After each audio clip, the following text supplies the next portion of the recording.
Last time का हमने discussion की थी, हमने पढ़ा था स्पर्मेटोजेनेसिस और ओवोजेनेसिस का बारे में। सही है, रिप्रोडक्शन का चैप्टर हमने स्टार्ट किया था जिसमें हमने स्पर्मेटोजेनेसिस और ओवोजेनेसिस को डिस्कस कर लिया था। अब आज से जो है देखते हैं मेल और फीमेल रिप्रोडक्टिव सिस्टम।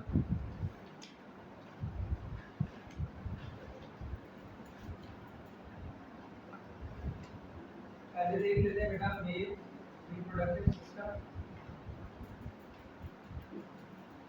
तो ये का एमसीक्यू आता है तो आ जाता है मेल और फीमेल रिप्रोडक्टिव सिस्टम से, वरना ऐसा कोई हमेशा एमसीक्यू नहीं होगा। मेल रिप्रोडक्टिव सिस्टम के अंदर सबसे पहले बात की जाएगी गोनैड्स की। तो मेल रिप्रोडक्टिव सिस्टम में जो गोनैड्स हैं उनको क्या कहा जाता है? टेस्टिस कहा जाता है। टेस्टिस जिस जगह पर लोकेटेड है, जिस पाउच लाइक स्ट्रक्चर के अंदर, उस पाउच लाइक स्ट्रक्चर को हम कहते हैं स्क्रोटम। वजह क्या है? होता क्या है आपके पास ड्यूरिंग द डेवलपमेंट, जब एक फीटस की डेवलपमेंट हो रही होती है, उस फीटस की डेवलपमेंट के दौरान जो टेस्टिस होता है वो लोअर एब्डोमिनल कैविटी से डिसेंड होकर मतलब नीचे की तरफ आ जाएगा और कहाँ चला जाएगा? स्क्रोटम। सही है। रीजन क्या है? अगर मैं आपसे पूछूं कि why the testis descends down, या इस तरह का कोई एमसीक्यू आ जाए तो आप ये कहेंगे भाई तो बॉडी का टेम्परेचर है, सही है, उसके लिहाज से जो स्क्रोटम का टेम्परेचर है वो क्या होता है भाई? वो होता है 1 डिग्री लेस। सही है। 1 डिग्री सेल्सियस या 1 डिग्री आपके पास समझ लें कि टेम्परेचर कम होता है स्क्रोटम पाउच का। और इससे होता क्या है? ये फेवरेबल कंडीशन है किसके लिए भाई? स्पर्म की डेवलपमेंट के लिए। ये फेवरेबल कंडीशन है किसके लिए? स्पर्म की डेवलपमेंट के लिए। लेकिन इस जगह पर, इस टेम्परेचर पर अगर बैक्टीरियल ग्रोथ स्टार्ट हो जाती है तो ये फेवरेबल टेम्परेचर होगा बैक्टीरियल ग्रोथ के लिए। सही है। तो बैक्टीरियल ग्रोथ अगर हो जाएगी फॉर एग्जांपल स्क्रोटम या टेस्टिस के अंदर, तो फिर क्या होगा? बहुत तेजी से उसकी ग्रोथ जो होगी वो स्टार्ट हो जाएगी। कौन सा हार्मोन प्रोड्यूस करता है टेस्टिस? टेस्टोस्टेरोन। टेस्टिस एक हार्मोन प्रोड्यूस करता है जिस हार्मोन का नाम होता है टेस्टोस्टेरोन। क्या फंक्शन है टेस्टोस्टेरोन का? ये डेवलप करता है, क्या डेवलप करता है? Male secondary sexual characters. ये क्या डेवलप करता है? Male secondary sexual characteristics. ठीक है।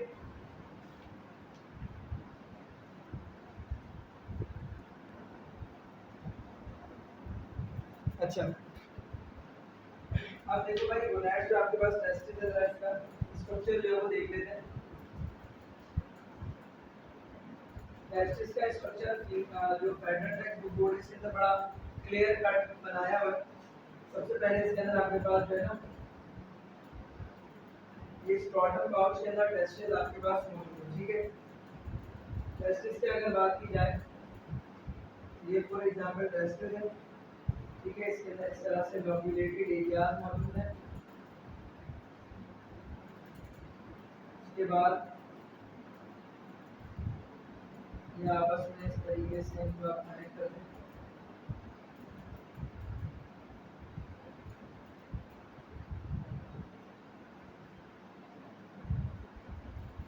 इस तरह के मशलाइक नेटवर्क बनेगा और यहाँ से एक ट्यूब निकल कर बाहर चली जाएगी और यहाँ से ये और मजीद ट्यूब आपके पास निकलेंगे। यहाँ पर एक मास लाइक स्ट्रक्चर फॉर्म होगा। सही।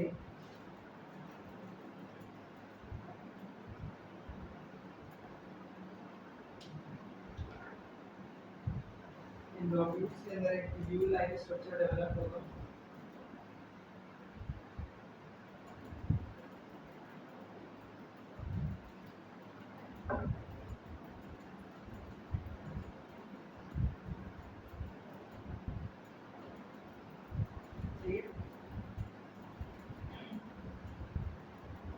बेसिकली कॉल्ड एज टेस्टिस, जो कि स्क्रोटम पाउच के अंदर मौजूद है। ये tubule like structure that are seminiferous tubules, सही है। उसके बाद this is simply called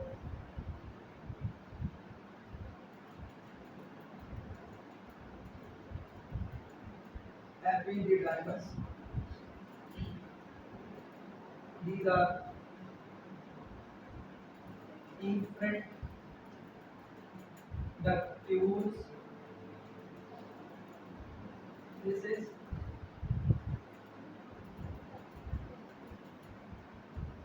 ductus deferens, ठीक है। ये बेसिकली बेटा स्ट्रक्चर ऑफ टेस्टिस। अब देखें ये जो स्ट्रक्चर ऑफ टेस्टिस है, ये जिस पाउच लाइक स्ट्रक्चर के अंदर है, इसको हम क्या बोलते हैं? स्क्रोटम। इसमें क्या मौजूद है बेटा? ये लॉब्यूलेटेड एरियाज हैं। जिन लॉब्यूल्स के अंदर क्या मौजूद है? Tube like structure. That tube like structure is simply called as seminiferous tubules. इस सेमिनिफेरस ट्यूब्यूल्स का काम क्या है? ये सेमिनिफेरस ट्यूब्यूल्स की लाइनिंग पर जो सेल्स लगे होते हैं, वहीं पर आपके पास स्पर्मेटोजेनेसिस का फंक्शन परफॉर्म होता है, सही है। तो सेमिनिफेरस ट्यूब्यूल्स के अंदर कौन सा प्रोसेस परफॉर्म होगा? स्पर्मेटोजेनेसिस का। मतलब यहाँ पर क्या फॉर्म होंगे भाई? स्पर्मेटोजेनेसिस किसको कहते हैं? स्पर्म फॉर्मेशन को, ठीक है। तो यहाँ पर क्या हो जाएगा भाई? स्पर्म फॉर्मेशन हो जाएगी। उसके बाद यहाँ से जो स्पर्म है वो मूव करके बेटा इफरेंट डक्ट्यूल्स के जरिए से एक जगह जाकर स्टे करेंगे, जिस जगह को हम क्या बोलेंगे? एपिडिडाइमस। तो एपिडिडाइमस वो जगह है जहाँ पर स्पर्म जाकर मैच्योर होगा, सही है। मतलब उसके ऊपर जो कवरिंग है कैप्सुलेटेड, वो पूरी कवरिंग मौजूद कवर होगी, वहाँ पर उसकी मैच्योरिटी होगी, और मैच्योरिटी होने के बाद वहाँ पर क्या होगा? स्टोर रहेगा। वहाँ पर क्या रहेगा? स्टोर। तो अगर मैं आपसे पूछूं कि वो जगह जहाँ पर स्पर्म जाकर मैच्योर और स्टोर होता है, वो जगह कौन सी है?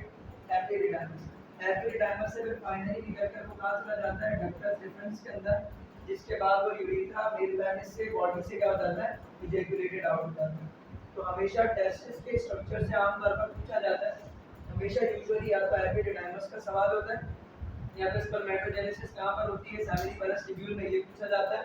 या फिर टेस्टिस जिस पाउच लाइक स्ट्रक्चर के अंदर मौजूद है उसे क्या बोलते हैं? स्क्रोटम कहते हैं। टेम्परेचर कितना होता है स्क्रोटम का? 1 डिग्री लेसर होता है बॉडी के लिहाज से, ठीक है। अच्छा, अब अगर हम ट्यूब्यूल लाइक स्ट्रक्चर की पूरी कंप्लीट बात करें, तो ये तो हमने डिस्कशन कर लिया। अब इसके बाद देखो होता क्या है आपके पास? डक्टस डिफरेंस के बाद कहाँ चला जाएगा? डक्टस डिफरेंस से आगे जाकर ये चला जाएगा यूरेथ्रा।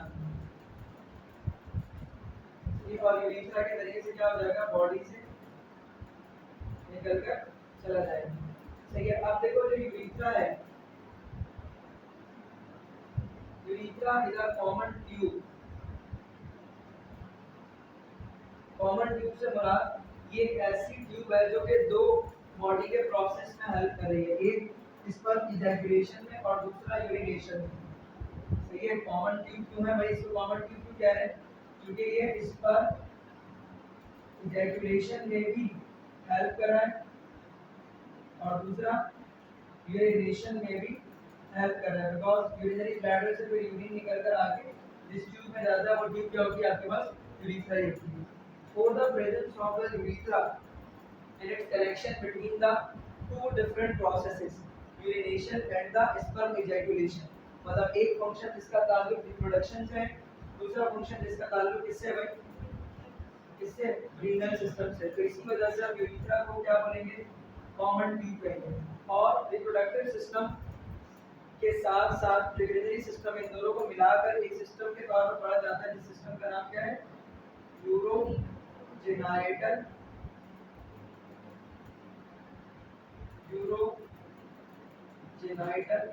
सिस्टम। तो अगर आपसे ये पूछा जाए कि यूरोजेनाइटल सिस्टम के अंदर जो लिंक क्रिएट है वो बेसिकली किस ऑर्गन की वजह से है या किस ट्यूब की वजह से है?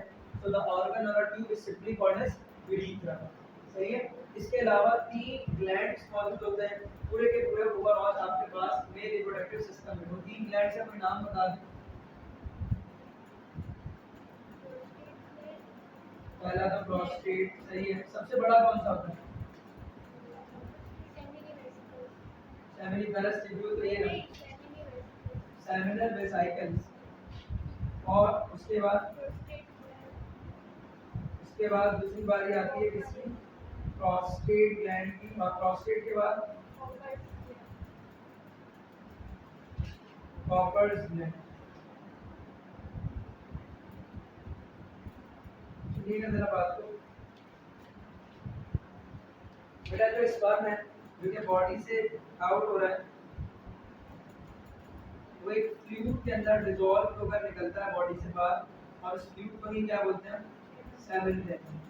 Semen is a white coloured sticky fluid जिसका काम क्या है? वो मीडियम प्रोवाइड करता है स्पर्म को कि वो बॉडी से क्या हो जाए? इजैकुलेट आउट हो जाए। उसी के अंदर आपके पास उसकी न्यूट्रिशन प्रोवाइड करने वाला जो मोनोसेकेराइड है वो भी मौजूद है। अब जो ओवरऑल सेमेन है, इस सेमेन की जो कंपोजिशन है उसको बनाने के लिए सेमिनल वेसिकल, प्रोस्टेट ग्लैंड और कॉपर्स ग्लैंड होते हैं। सबसे लार्जेस्ट ग्लैंड की बात की जाए तो सेमिनल वेसिकल, सबसे स्मॉलेस्ट ग्लैंड की बात की जाए तो Cowper's gland. Prostate gland it is a ring shaped gland that is present around the urethra. आप इसको ऐसे कंसीडर कर सकते हैं कि फॉर एग्जांपल ये यूरेथ्रा है अगर, ठीक है, तो इस यूरेथ्रा के सराउंडिंग में, इस यूरेथ्रा के अराउंड जो ग्लैंड है, this gland is actually the which gland? Prostate gland. अगर प्रोस्टेट ग्लैंड का ट्यूमर होता है या कार्सिनोमा कोई भी होता है, चाहे बेनाइन हो चाहे मैलिग्नेंट हो, और प्रोस्टेट ग्लैंड का साइज इनलार्ज होगा तो इसके बीच से यूरेथ्रा जा रही है, यूरेथ्रा क्या हो जाएगी? ब्लॉक हो जाएगी। ह्यूमन मेल के अंदर रिप्रोडक्टिव सिस्टम के आम तौर पर होने वाले जो कैंसर है उसमें सबसे ज्यादा मोस्ट कॉमन कैंसर प्रोस्टेट का ही कैंसर है। मेलिनोमा या कार्सिनोमा मतलब बेनाइन ट्यूमर या मैलिग्नेंट ट्यूमर प्रोस्टेट का सबसे ज्यादा कॉमन है। अगर मैं आपको कहूं कि सबसे ज्यादा सेमिनल सबसे बड़ा जो आपके पास ग्लैंड है पूरे ओवरऑल में रिप्रोडक्टिव ट्रैक्ट का, तो कौन है? Seminal vesicle. सेमिनल वेसिकल इस तरीके से होता है। अगर फॉर एग्जांपल आपको कभी इमेज के अंदर मेंशन करने के लिए दिया जाए ना तो इस तरीके से पोजीशन सबसे पहले किसकी होगी? सेमिनल वेसिकल की। 2 इन नंबर्स होते हैं, लार्जर होते हैं, 2 इन नंबर्स होते हैं, सबसे ज्यादा सिक्रीशन इन्हीं से निकलती है सेमेन की कंपोजिशन करने। उसके बाद बारी आती है ring shaped gland that is present around the urethra and this is simply called as Cowper's gland. और उसके नीचे छोटे से दो आपको ग्लैंड्स नजर आएंगे and they are the which gland? Cowper's gland. Bulbo urethral gland किसको बोलते हैं? कॉपर्स ग्लैंड को ही कहते हैं। तो अगर कॉपर्स ग्लैंड बोला जाए या बल्बो यूरेथ्रल ग्लैंड, बात क्या है? देखिए इन तीनों ग्लैंड की सिक्रीशन से पूरा ओवरऑल क्या फॉर्म होता है? Semen is a white colored sticky fluid that is used for as a medium for the movement of the sperm outside the body. जो स्पर्म है, ठीक है, उसको बॉडी से निकलने के लिए जो फ्लूइड की जरूरत है उस फ्लूइड को ही क्या बोला जाता है? सेमेन का। अब यहाँ से एमसीक्यूज क्या क्या आते हैं बेटा? वैसे तो आपने पूरा टॉपिक ओवरऑल एमसीक्यू बेस्ड ही तकरीबन पढ़ा है। इसकी डायग्राम से रिलेटेड जो पॉइंट्स मैंने मेंशन किए हैं, the point are usually asked in your papers. The image can be present in your papers as well. तो सबसे पहला जो butterfly shape gland 2 in numbers left and right side पर लार्जर होगा, वो कौन होगा? Seminal vesicle. सबसे smallest left and right side पर मौजूद है तो कॉपर से पर bulbourethral. Ring shape gland तो फिर प्रोस्टेट ग्लैंड। कॉमन ट्यूब कौन है? यूरेथ्रा। यूरोजेनाइटल सिस्टम यूरेथ्रा की वजह से कहते हैं। सेमेन की कंपोजिशन का कलर कैसा होता है आपके पास? स्टिकी व्हाइट होता है क्या आपके पास? उसके बाद अगर फॉर एग्जांपल मैं बात करूं उस हार्मोन की जो कि टेस्टिस के अंदर प्रोड्यूस होता है, this is simply called as testosterone. इसका क्या काम है? मेल सेकेंडरी सेक्सुअल कैरेक्टरिस्टिक्स को डेवलप करना। अगर फॉर एग्जांपल किसी लिविंग बॉडी के अंदर for example testis are absent, या फिर हमने क्या कर दिया?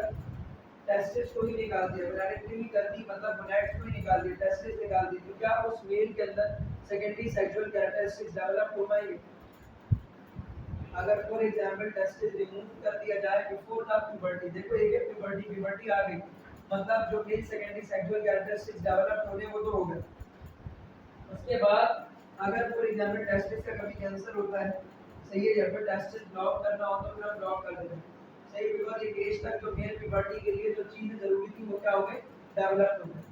बच्चों के अंदर अगर फॉर एग्जांपल टेस्टिस का कोई कैंसर वगैरह होगा तो हम उसको क्या करते हैं, थोड़ा छोड़ते हैं लॉन्ग टाइम, उसके बाद उसको रिमूव करते हैं, बिकॉज एक इंपॉर्टेंट हार्मोन यहाँ से रिलीज होता है जिसका क्या नाम है, टेस्टोस्टेरोन। अगर ये हार्मोन रिलीज नहीं होगा तो male secondary sexual characteristics develop नहीं होंगे। सही है। मेल या प्यूबर्टी की क्या साइंस है, मेल या प्यूबर्टी के साइंस है एक्सिला के अंदर हेयर्स, इसके अलावा deepening of voice, beards and moustaches के डेवलपमेंट। ठीक है, ये सारी क्या है आपके पास साइंस है किसकी, प्यूबर्टी का। फीमेल में क्या है प्यूबर्टी के sign, number 1 development of breast, number 2 axilla hairs, number 3 sharpening of the voices. ये तीन मोस्ट कॉमन साइंस हैं, ठीक है, जिसको हम क्या कंसीडर करते हैं, एज ऑफ द प्यूबर्टी। तो इस तरीके से आपने क्या किया, मेल रिप्रोडक्टिव सिस्टम कंप्लीट कर लिया। अब नेक्स्ट हम क्या डिस्कस करेंगे, फीमेल रिप्रोडक्टिव